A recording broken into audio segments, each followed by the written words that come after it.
Well, I wasn't planning on doing a video like this, but let's talk about it.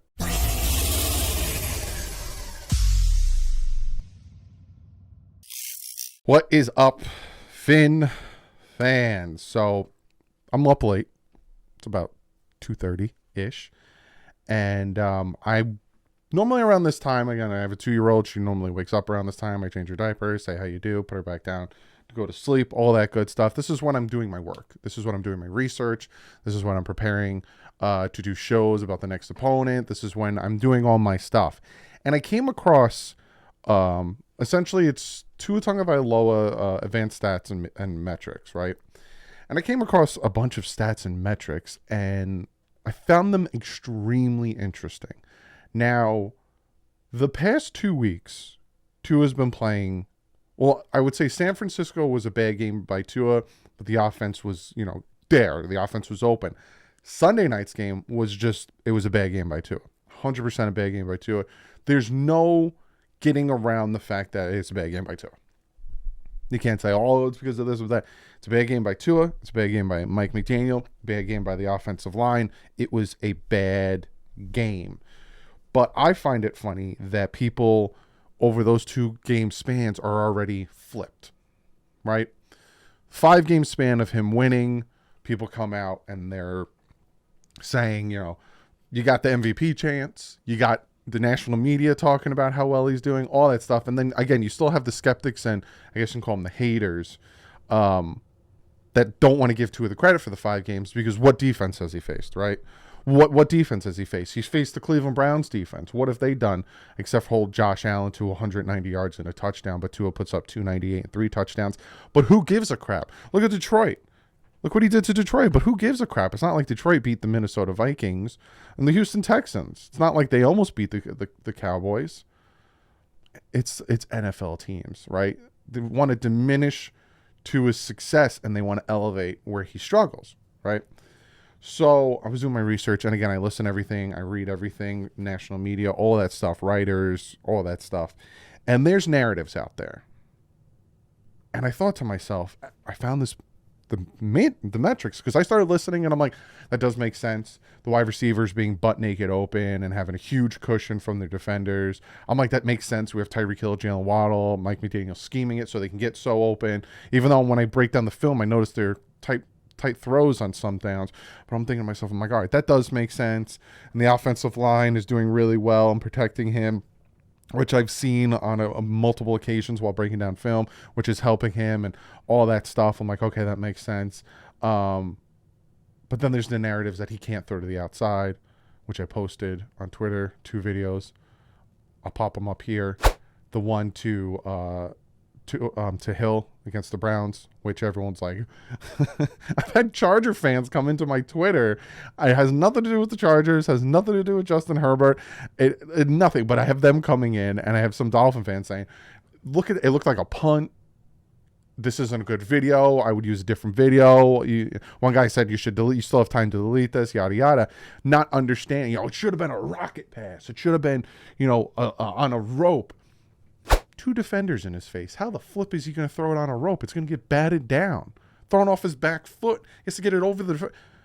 And so they don't understand how that pass works. They don't understand how him putting it where it was with the defenders in his face so Tyreek Hill can catch it on his out route. It was a great throw, right? And then I showed the Jalen Waddle one to the outside, and then people were like, whoa, can he do it again? That's not the point.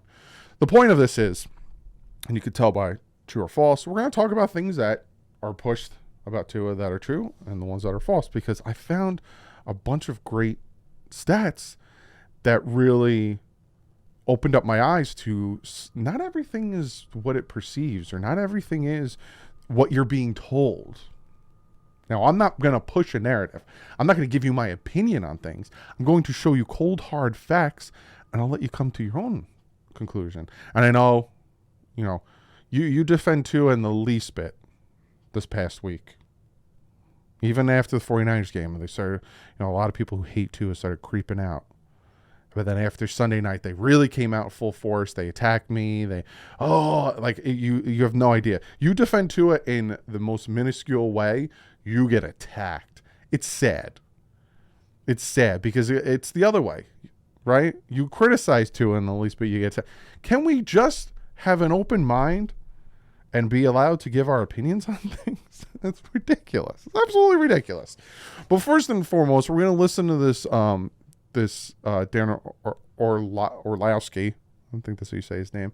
He had something to say about the San Diego game, the LA game.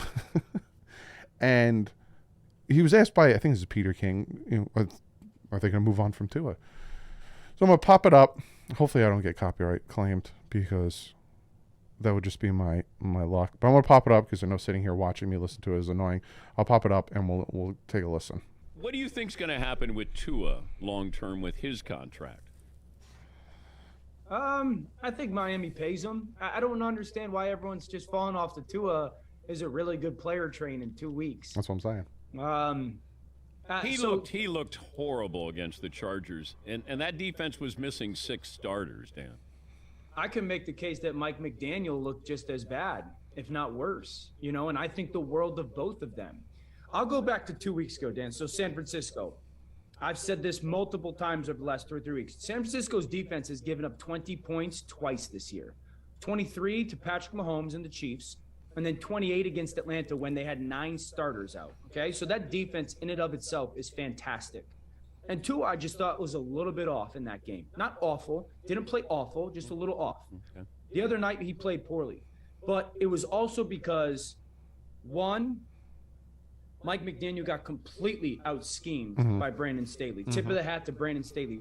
And I did, Peter King called me like 10 days ago, 2 weeks ago. So and we were talking about Miami's offense, and he said, hey, if you were to build the defense to stop that offense, what would you do? And I said, I would build a triangle in the middle of the field, and I would play inside leverage on everything. And that's exactly what the Chargers did, because Miami wants the ball in the middle of the field so much. And so there was never an adjustment from Mike McDaniel. Guys weren't open. And this happens with Kirk Cousins under Kyle Shanahan. It happened with Matt Ryan under Kyle Shanahan. The plays are so good. And you as a quarterback become so confident in the play call. Like, I've seen this work 40 times. It worked all week. I don't even need to see anything. I'm just throwing it.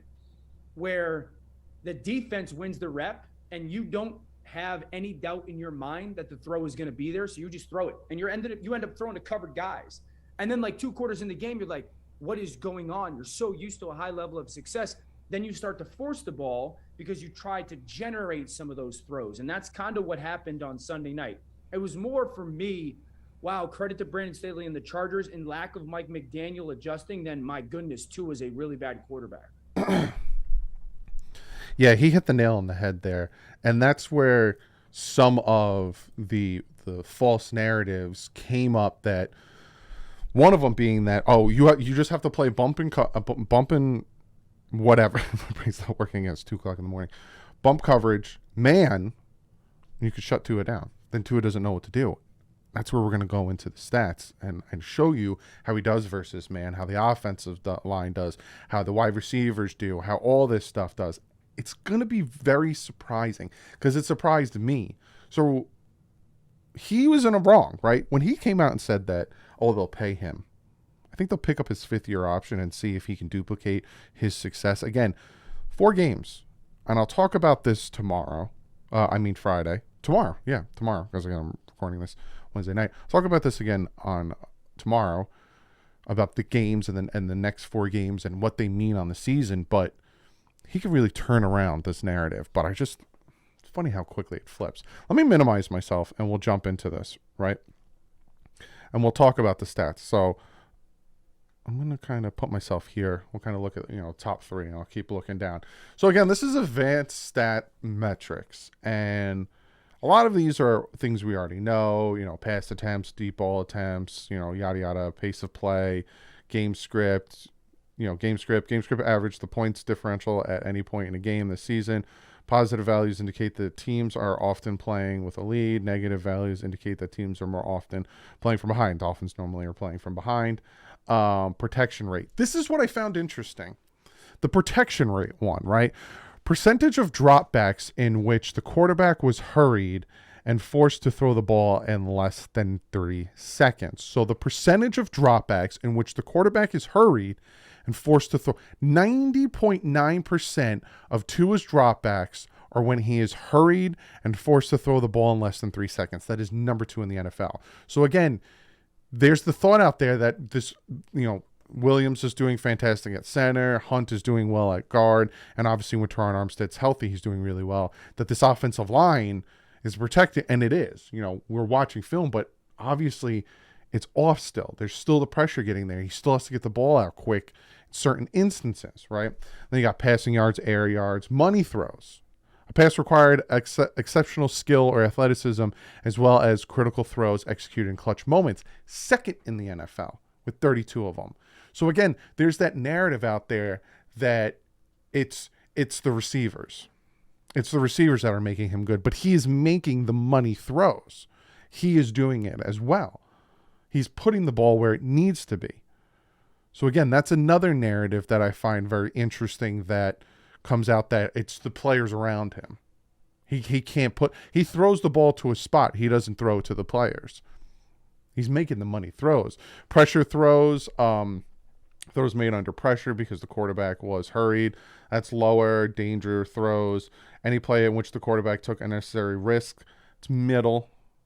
Interceptable throws, which again, Mina Kimes or whatever her name is, after the Steelers game, it's actually middle of the pack. It's 15th ranked with 9 interceptable throws. Passing touchdowns, yards per attempt. None of these really matter. Ball point, best ball points added. He's 7th, which essentially the best ball points added. Aggressive, a player's total points scored above the quantified weekly threshold over the course of the season. Then we start coming down here. It's accuracy, true completion rate, deep ball completion percentage, 6th in the NFL. He's gotten much better at that. Efficiency. But once we get over here, right here is where I find it interesting. Average yards of separation between a quarterback's receiver and their assigned defender the moment the pass arrives at any point beyond the line of scrimmage. 1.8 receiving target separation. 1.8 yards. It's 46 in the NFL.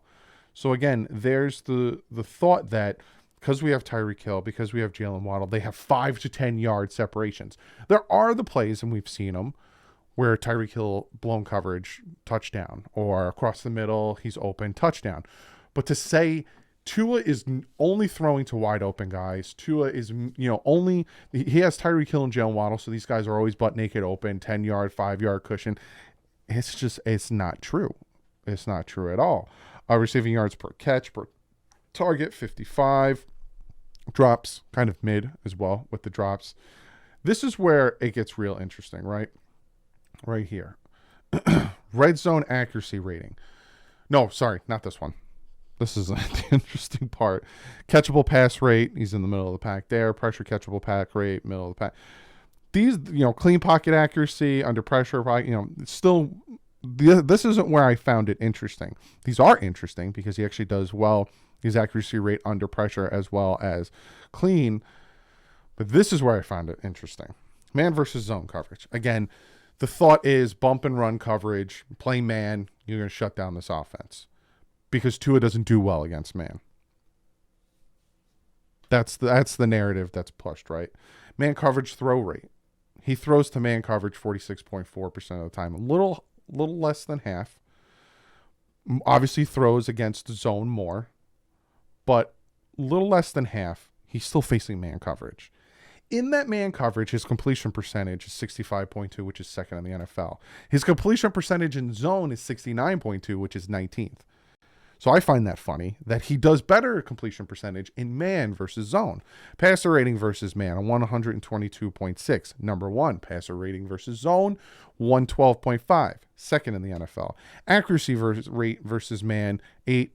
Number 1. Accuracy rate versus zone, 8.2. Number 5. This right here is showing that he does better versus man coverage than zone coverage. He does better in both. 2, 1, 2, 1. He does better. He does well in both. But this shows he does better in man. So again, that narrative that you play man, Tua doesn't know what to do. It's just not true. The narrative that his wide receivers are 5 to 10 yards open is not true. I showed you that stat. The narrative that he has all the time in the pocket's not true. It's second in the NFL with 90.9% that he gets hurried and has to throw the ball under 3 seconds. But there are things out there that are true, right? The scheme, the scheme and the system that Mike McDaniel drew up for him is perfect for him. Yes, that's true, but that's true for any quarterback. The unscripted plays, right? People come out and say Tua doesn't do well in unscripted plays. It has to be scripted for him or everything falls apart. Well, the Durham Smythe touchdown pass was unscripted. The Craycraft and the Waddle winning pass against the Ravens, those were unscripted. He had to evade pressure there. There's a ton of times where he has to evade pressure and make the throw. He can do it, just not as much. I will say the things that are true, because obviously this is the true or false situation. Tua had a horrible game against the Chargers. And he didn't have a good game against the 49ers. And even kind of towards the second half and even after the second half when Teron Armstead went out, he started having was a little off against the Texans as well. So I don't know if it was the sack that bent him back that, maybe got in his head a little bit, and now he's getting, antsy and feels fire under his feet. But he's off. That is 100% true. Horrible against the Chargers, 100% true. And the things I'm noting, obviously he doesn't have a rocket arm. He doesn't have Josh Allen's arm. He doesn't have Justin Herbert's arm. He doesn't have these, when it comes to those types of unscripted plays where he's running from sideline to sideline and then on the move, he's going to throw it 40 to 50 yards down the field. That's obviously, he doesn't have that. So those are all true. I just find it funny that he has 2 bad games and the world flips. And it's not a lot, but a portion of the fan base flips. And I just find that funny. Mike McDaniel, and the offense, the whole team has 4 games. There is a possibility, go watch yesterday's video, there is a possibility they can clinch a playoff spot before the final week of the season. And they can, I wouldn't do it because we all saw what happens with the bye, but they could, if they wanted to, rest the starters against the Jets. There's a way things can pan out, but 1 week at a time. You got Buffalo coming up, big game in Buffalo. Is going to be cold. This is one of those narratives that he can squash. Apparently it was cold in LA. I thought it was a closed dome. It wasn't. A lot of you guys told me it wasn't. So apparently it was cold in LA. Both teams had heaters on their sideline. I was like, what? So to me, this is where the start of prove us wrong, prove the people wrong comes from. Buffalo, 20 degrees, crazy wind, possible snow. I think they're talking like 3 inches, give or take. Could change with that lake effect. It could change. This is where it changes. Now, I'm going to go more in depth with this tomorrow when I preview the Dolphins-Bills game. I'm going to have Dan Mitchell on, my man. We're going to talk about it. But I just wanted to make this video because, again, it's late night. I'm doing my research and stuff, and these pop up to me, and I found it very interesting that so many people think one thing, but factually it's not true. So comment below, let me know what you think. Again, I'm giving you the stats. I'm not telling you my opinion on these stats. I'm just giving you the stats, and I find them interesting. Comment below. Let me know what you think. I'll see you guys later today, me and Big O, and I'll see you tomorrow with the preview, and I'll see you Saturday night. Dolphins-Bills. It's going to be, hopefully it's a good one. But like usual, stay classy. That fins up.